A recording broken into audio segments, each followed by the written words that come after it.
अच्छा, आप लोगों ने तीनों मंत्रियों ने रिजाइन क्यों किया था? ये किस तरीके की प्रेशर टैक्टिक्स को आप खेलना चाह रहे थे? नहीं, ये प्रेशर टैक्टिक नहीं थी, ये एक श्रद्धा, निष्ठा और प्रेम का प्रतीक था कि जब मेरे कार्यकर्ता मेरे प्रमुख संकट में हैं, अड़चन में हैं, तो हमने सोचा कि हम उनके साथ में रही। मैं नहीं सुनना चाहता था कि हम यहाँ आराम से मंत्रिमंडल में रहे और कोई भी अंगुली उठाकर कहे कि देखो इनको हमने मंत्री बनाया, लेकिन वो मंत्री पद छोड़कर हमारे साथ में नहीं आते। ये कौन कहता? बाला साहब कहते? नहीं, ऐसा कोई न कहे, इसलिए हमने इस्तीफा दे दिया। जो आप लोग 3 मंत्री थे, इनमें भी नंबर बढ़ाने में होड़ लगी हुई थी। कहते हैं इस नंबर की कौन, who is going to be show कि he is much more loyal to Bala Sahab, और उस चक्कर में सुरेश प्रभु ने कहते हैं पहले इस्तीफा दे दिया। खबरें ऐसी छपी, उन्होंने जब इस्तीफा अपना फॉरवर्ड कर दिया तो आपके पास कोई ऑप्शन नहीं था, आपके पास और विखे पाटिल के पास, कि आप लोग उस चीज को फॉलो न करें। ऐसी कोई बात नहीं थी, क्योंकि हम तीनों साथ में काम करते हैं, साथ में हैं। लेकिन वो मुंबई में थे और इसलिए वहां उनको जल्दी मालूम पड़ा, मुंबई में थे, उसको समझा कि चलो अभी समय आ गया कि इस्तीफा देने की जरूरी जल्दी है, तो उसने वहां से दिया। मुझे जब मालूम पड़ा, मैं मंत्रिमंडल की बैठक में था, वहां मुझे मालूम पड़ गया कि ये काम शुरू हो गया। हम तो चर्चा करते थे आपस में कि शायद यह भी करना पड़ेगा, लेकिन जब मुझे मालूम पड़ा यहाँ कि उसने दे दिया, तो मैंने पूछा भी नहीं पार्टी प्रमुख को कि क्या करना चाहिए, मैंने खुद जाकर दे दिया। किसी का भी मेरे पर प्रेशर नहीं था। कहते हैं कि बाला साहब, और इस तरीके की खबरें भी छपी थी कि बाला साहब आपसे खास करके ज्यादा नाराज थे।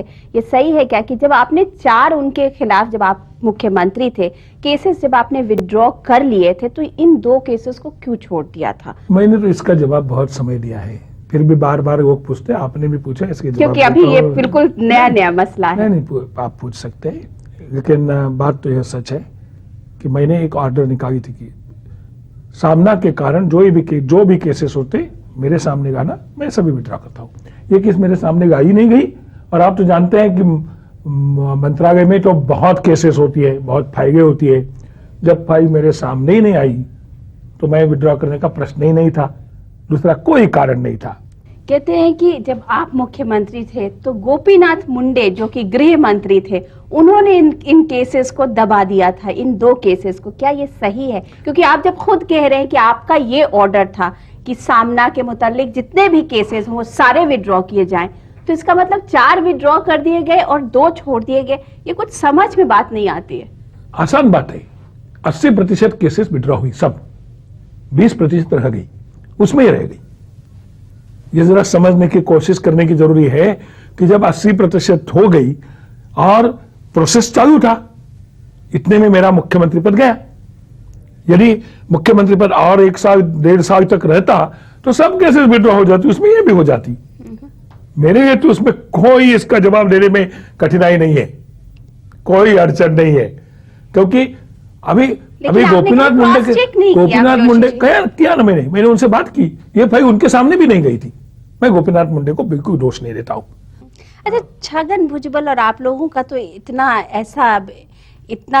स्ट्रॉन्ग लाइक्स और डिसलाइक्स है, क्या ये सही है कि आप लोग एनसीपी को तोड़ने के लिए आप लोगों ने पूरी चेस की बिसात बिछा ली थी? कि किस तरीके से सुधाकर राव नाइक जो थे, उनके पास 13 एमएलए आ गए थे, शायद 2 या 3 और उनकी जरूरत थी, और इस बात की भनक लगी छगन भुजबल को, और इसीलिए उन्होंने गिरफ्तारी का ये पूरा ड्रामा शुरू किया। एक तो मैं यहां हूं और वहां काम चलता है विधानसभा में, मुझे तो कैसा मालूम हो सकता है इस बारे में क्या चल रहा है? क्या बात कर रहे हैं जोशी जी, आप पार्टी के इतने सीनियर लीडर हैं, अभी आप कह रहे हैं कि सारी चीजों में आप लोगों की, जैसे आप सुनते हैं वैसा मैं भी सुनता हूं, लेकिन भुजबल ने किस लिए ये सब किया ये मैं नहीं कह सकता हूँ, इसमें मैं अंदाजा कर सकता हूँ। चलिए, अच्छा, वो आप नहीं कह सकते, लेकिन क्या आपकी पार्टी ने पूरी एनसीपी को दो फाक करने की पूरी तैयारी कर ली? केवल एनसीपी नहीं, मैं लीडर ऑफ द अपोजिशन था उस समय, मैंने एक अपोजिशन लीडर्स की कॉन्फ्रेंस की थी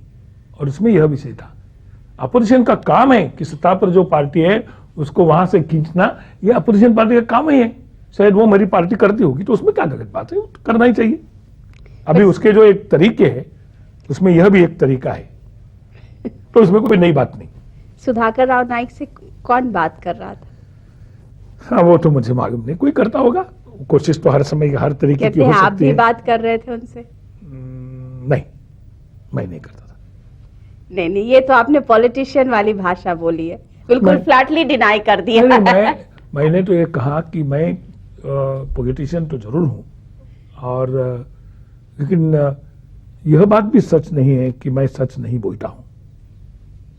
ये सच है कि मैंने सुधाकर राव नाईक से बात नहीं की है।